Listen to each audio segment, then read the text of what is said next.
Hey there, it's Isaac from Powered by Rock here to bring George Pajon Jr. from the Black Eyed Peas and Cairo Knife Fight into the spotlight for a few minutes and make him sweat with some on-the-spot questions. Hey, George, you ready to be put in the spotlight? Yep. All right. So you've obviously traveled the world and probably played every size stage imaginable. What was the single coolest show you have played, and what group were you playing with? Do you have a worst show experience as well? Yes. Best show was Rock in Rio in Rio de Janeiro. And this one was on Ipanema Beach. 1.5 million people were there. Wow.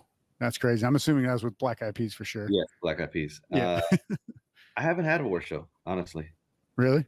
No. Nothing where you got heckled or anything weird? Like, obviously, like depending on the size of the show, but with Cairo, when we were touring for opening up for Carnival, the very first show of the tour, the tour manager came up to us backstage and said, "Hey, I want to apologize ahead of time. Our fans are brutal. They're gonna heckle you. They're gonna talk shit. They'll probably boo you." And I stopped him mid sentence, like, "Yeah, it's not gonna happen to us." He laughed. He's like, "You're a cocky bitch," and I'm like, "I'm just telling you, it's not gonna happen to us." And he's like, "Okay, you want to make a bet?" And I'm like, "Sure. First round on whoever's right." And he's like, "Okay." He stood side stage. We came out. They heckled me from what I was wearing on my head to my shoes to the guitar I was playing. The minute we went into our first song, though, all those people that were yelling at me were saying, "We're so sorry. We're so sorry." Cairo's just one of those bands that, like, from note one, you're just like, "Whoa, what the hell am I watching?" Yeah. And so we're very confident in that. So there's never been a worse show for me. That's awesome. It's good to know, because I mean, I think you also, when it comes to people that say like, "Oh, we had bad shows" or whatever, it also comes in what you put out, right? So like sometimes you're the person that's causing the negative energy that's coming back to you. So it happens. Yeah. All right. Question number 2. You have worked with some of the biggest names in the music industry over the last 30 years or so. Is there anyone you have not worked with that you're really wanting to do something with?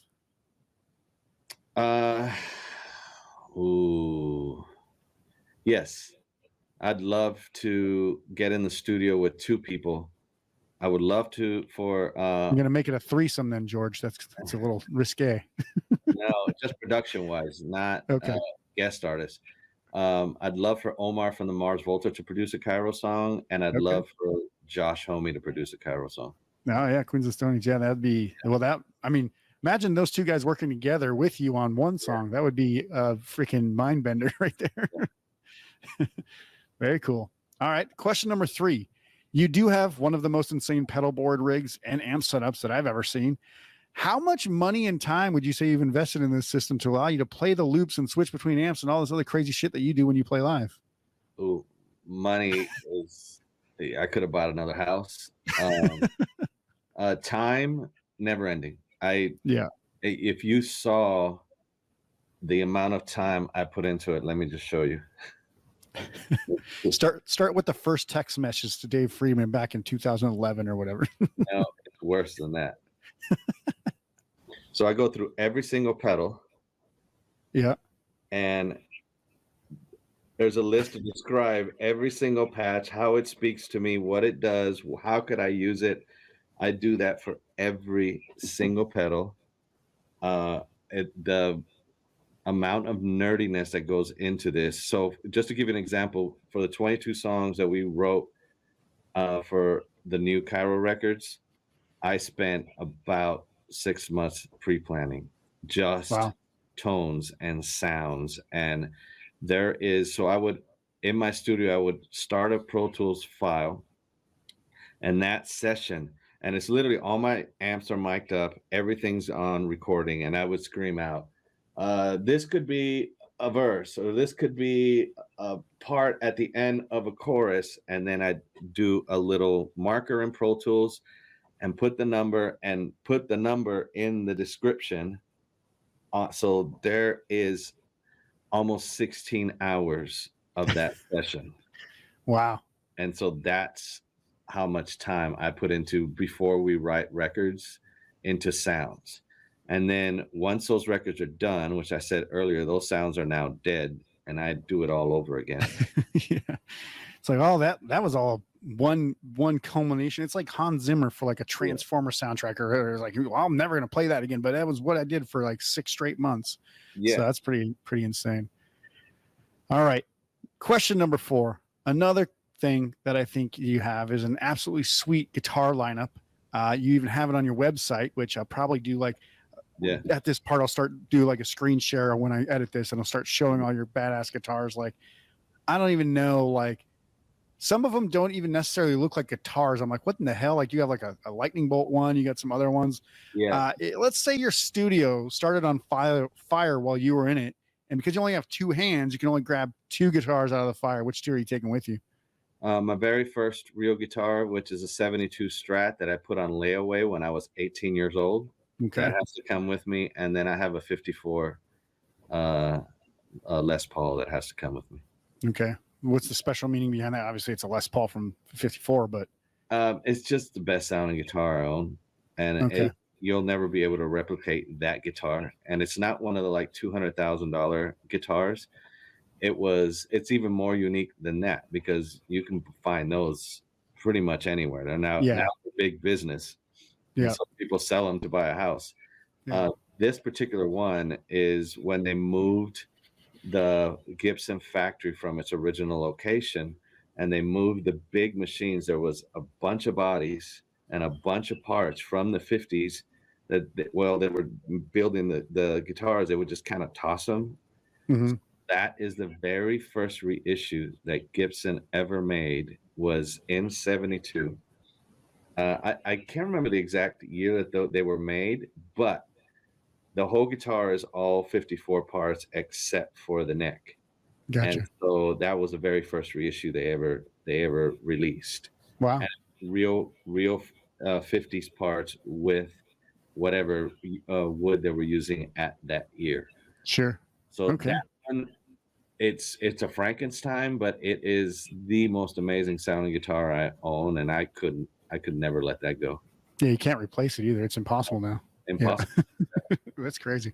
All right. Question number 5. If you could go back in time and change one thing about your musical career, what would you have done differently? Nothing. Okay. How about this? If you could take a time machine and make one thing better at any point. I do know how to answer that question. Okay. Because I just said it the other day. So when the piece started getting really famous, one of the things that kept us on the road a lot is that we had a live band. So Will would adjust to whatever band we were playing with. So there were times when we were doing Big Day Out, Metallica was a headliner. So since it was a more rock-friendly festival, we'd speed the songs up and play them faster. The one thing I do regret is while I was playing all these shows, I was touring with some of my favorite bands now, and I didn't develop relationships the way I should have back then, because I was so busy with the writing, and I was involved in that world because I was signed to EMI. So after every show, I'd have to go to the studio and work with whatever artist it was from that city. So you weren't really thinking about Chris Cornell is playing before us. And it's like, oh my God, why didn't I talk to him? Why didn't I develop a relationship with him? I did with some, but I should have done it with all, because now what I'm after is I'm pushing a rock band. It would have been a lot easier if I had relationships with all these people. So that's one thing I regret big time. Yeah, that makes sense. I mean, with music especially, networking is huge. I mean, you got to know people in every city that you want to be playing in. You got to know people that have connections to the people that you want to be connected to.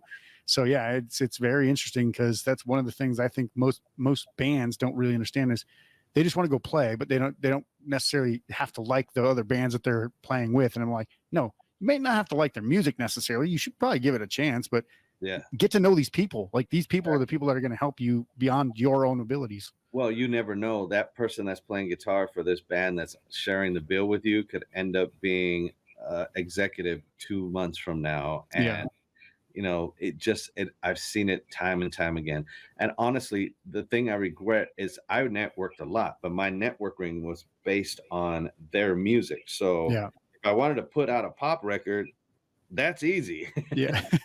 I didn't network in the world I was going to end up in, which is the world I grew up on. That's what I Yeah. should have done. And Yeah. and I understand why I didn't do it. When you go and talk to James, you don't say, "Hey, I'm the guitar player for the Black Eyed Peas." It's kind of Yeah. like, He'd be like, I don't give a shit. Like, I'll tell maybe. I don't know. I don't know what his attitude would be, but no, he was really nice because his yeah. daughters loved our band, so he brought his daughters to our show a bunch of times. Yeah. Um, but like I met Josh when Josh Homme when Queens of Stone Age first released their first album, Rated R. Well, the first critical success album. Yeah. And they were on the same tour with us. It was Big Day out in Australia, and man, I watched them play that album from beginning to end every night. It was amazing with the original lineup, which is to me the best lineup. And I walked up to Josh Homme and introduced myself that way.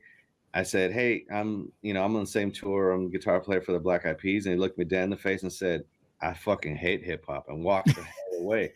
And that's why I didn't do it again. I was like, well, that's a bad word apparently in the rock. So I won't ever say that.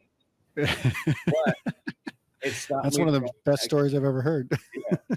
And I actually respected him for it because it's like, yeah, me too. Yeah. I want to be in your band. No, I think that's what I said to you is like when I met you, I was like, yeah, like I didn't know that even the Black Eyed Peas had a band that they paid. Like I assumed like everybody else that they not lip sync, but play over a backing track most of the time. And so then when our mutual friend introduced us, he was like, yeah, this is George. He's in the Black Eyed Peas. I actually naturally assumed that he had missaid the name and thought it was a cover band. And he was like the Black Eyes Peas or something, like, some cover band here in Vegas. And I was like, okay. Like I was like, at first I was like, I didn't even know what he said. And I was like, wait, you're talking about the actual Black Eyed Peas. Oh, okay. So that makes a lot of difference between you and the next guy who walks in the bar who's probably like literally in a cover band. And yeah, the first thing I said to you was like, yeah, I wouldn't know who you are because I don't listen to hip hop. I don't listen to pop music, and you're like, yeah, I don't really either. I'm a rock guy. I was like, I could tell by the way you kind of hang out, like you're kind of a rock guy. And then you're like, yeah, I'm in Cairo Knife. And I was like, oh yeah, I know that band. I hadn't spent much time listening to them because there's so much music out there. You have to kind of try to find these things. And now that you've mentioned that you're in it, I've checked it out and I'm going to go watch you guys live. So it's pretty awesome. What's funny is there was for a long time here in Vegas, a Black Eyed Peas cover band called Black Eyed Please. Okay. See, that's where my head was going. I was like, because it's always something like that. And they were very popular here. I never got a chance to see them, but it's pretty funny. Yeah. So that's what I thought AJ was talking about. And I was like, I don't know if he's being like, this is real Black Eyed Peas or a cover band. I could easily be both. Because that's how Vegas is like the spectrum is crazy. For sure. Yeah.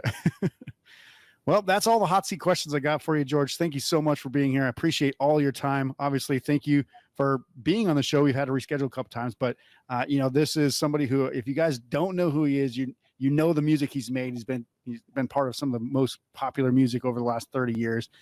So I want to thank the man, the myth, the legend, George Pajon Jr. for stepping into the spotlight and answering these hot seat questions. Guys, make sure to go to the show notes below this episode for links to his music, both with Black Eyed Peas, which I'm sure you've heard by now, and to Cairo Knife Fight. Obviously, that's the Powered by Rock side that we're having the conversation about. But obviously the guitar work that you do is amazing. And then, guys, if you obviously want to go check all that stuff out, he will be playing some shows. The links to all that stuff will be below this episode as well.